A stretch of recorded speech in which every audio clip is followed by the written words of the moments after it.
and overthrow a government, because we are 50 million people in this country. And this, we need to have a say of these other people. So I said, and that's why I said earlier, we need to look around. All those people who have actually overthrown their governments. Manua said we don't need actually to, Manua Magoma said we don't need to compare ourselves around. But I have personally looked at the cases we have, not even actually around ourselves in Africa. I've looked at so many other cases across, even at Angalia Middle East, the Middle East, I mean all over. The moment a legitimately elected government is overthrown, getting back to actually where we are, like tunaweza elect a government, after 5 years we elect another one, like that, we are just peaceful, we elected, it gets so difficult to get back there. And Egypt is an example, Libya is an example. I mean, all these other countries are examples. But anyway, the point I'm trying to drive across is, when this guy said, let's overthrow the government, me, I came out strong and said, okay, well, guys, can we discuss? It's okay. You are not the only guys who live in Kenya. I mean, to go up, can we have a discussion? Now, these other guys are saying, no, we cannot at least have a discussion. And that's why I come in and say, let's come in and have a discussion. Let's say, do we really need to overthrow this government? Let's listen to Manu. I want to respond to Lord Abraham. Then we go to other speakers, please. So I'll limit the time to maybe probably 2 minutes or so that we listen to the other speakers who have just added onto the panel. Manu. You see that I think there are many things that we've got to think about, and I agree with Mutai to the extent that at some point after Tuesday, because of that lack of leadership amongst that group, there were like almost two groups of the so-called protesters, and Mutai, the fact that people were saying that let's go and overthrow government doesn't mean that those were also not Gen Zs. I'm not saying I don't agree with what they're saying, but within that group itself, that those who had been to a large extent been radicalized or were feeling euphoric or adrenaline rush and feeling that I've already achieved this, I can be able to go a step further and achieve whatever it is that I want to achieve. And I'm not saying it is right. The point is, it is true that we must follow our constitution. It is the one. It is our Bible as a country.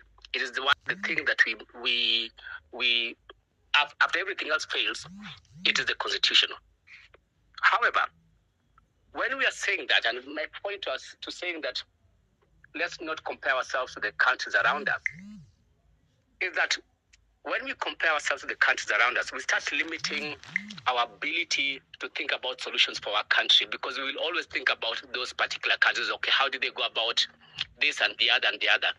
What I'm trying to say is that let's remove this mindset in comparing ourselves with those other countries, and let's say as Kenya, what is right for us?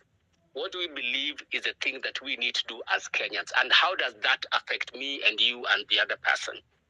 I agree that Sudan, because of the protests in Sudan, we now see what's happening in Sudan. Because then people protested, then after people protested, Bashir left. Whoever came in was another group. Then there were disagreements about the transitional period and so on and so forth. And that's where Sudan is where it is. And that's a case of Sudan. But it's not just about the coup. If we say that, let's look at other countries. And I think that's also where when we start thinking about like what I hear people say a lot of times, like, but we were here like with Singapore, we were the same place with Singapore, or with Korea, or with all these comparisons. Those comparisons limit us to start thinking about our own solutions, because we are doing a contest of, because he or she did this, therefore I can also do the same, or I should also not do the same. And our parents always tell us, and even the Bible always tells us, that everybody walks their own path. My path and your path and that other person's path are different. Okay, and so me saying that was in as far as saying that we are limiting ourselves because of those comparisons.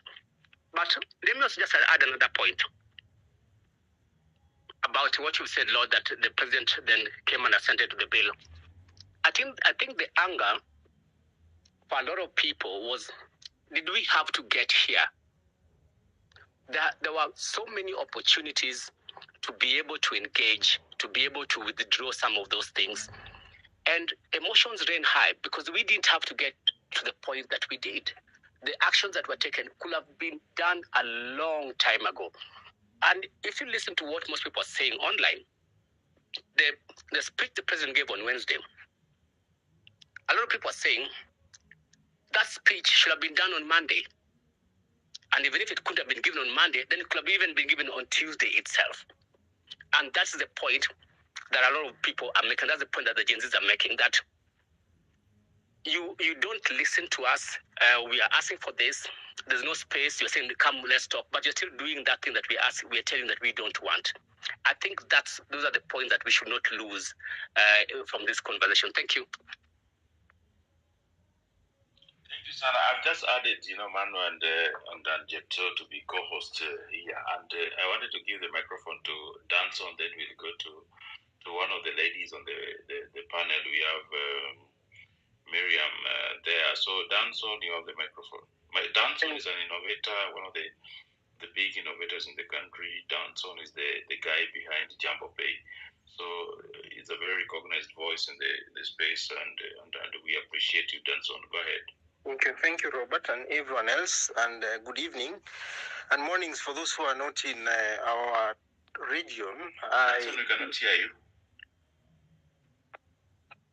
Good. Can you hear me now? Am I audible? Yes. Yeah, we can hear you. Yes, we can. Can we can hear you, bro. Yes. Yes. So I want to appreciate you, Robert. I cannot hear you. I'd like to appreciate you, Robert, and everyone else who has joined this session, and especially for creating the opportunity and the forum. I further would like to appreciate, in the most sincere form, the Gen Zs who have led the way and got us to having this conversation. I would like to give my thoughts in two perspectives. One is where I'm in a place called Puntland, in a town called Garoe. This is part of Somalia. I will give a bit of that perspective. And as a corporate leader and entrepreneur who has built some enterprise in Kenya, I will also give a perspective on what this very bold steps and action has personally done to me, and how it impacts on corporates or enterprises like ourselves. So first is to Puntland. Puntland is a place that I see resilience and people trying to build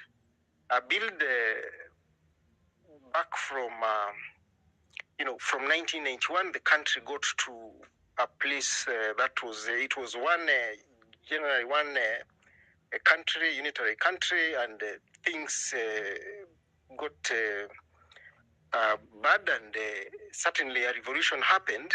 And the thing is, when it fell apart, there was, there were no structures. Everyone came up and tried to claim that they would want to take leadership, and so they ended up going through several decades of very, very hard and tough times, as you know, all of us around Somalia. And by the way, before I maybe proceed, this reason for joining, I really want to be in political sessions, is because there's a gentleman called Abdisalan who today asked me to pass a message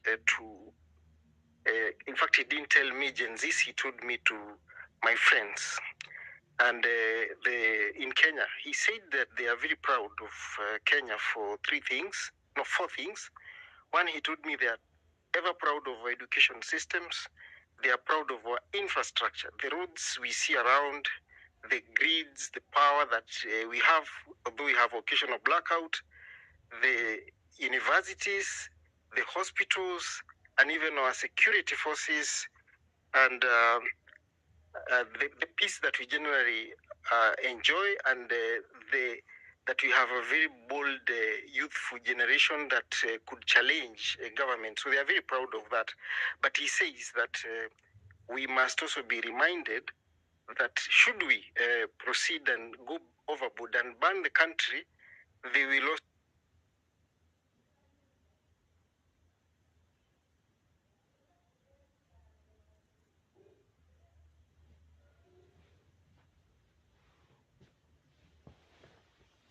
Danson, we have lost you.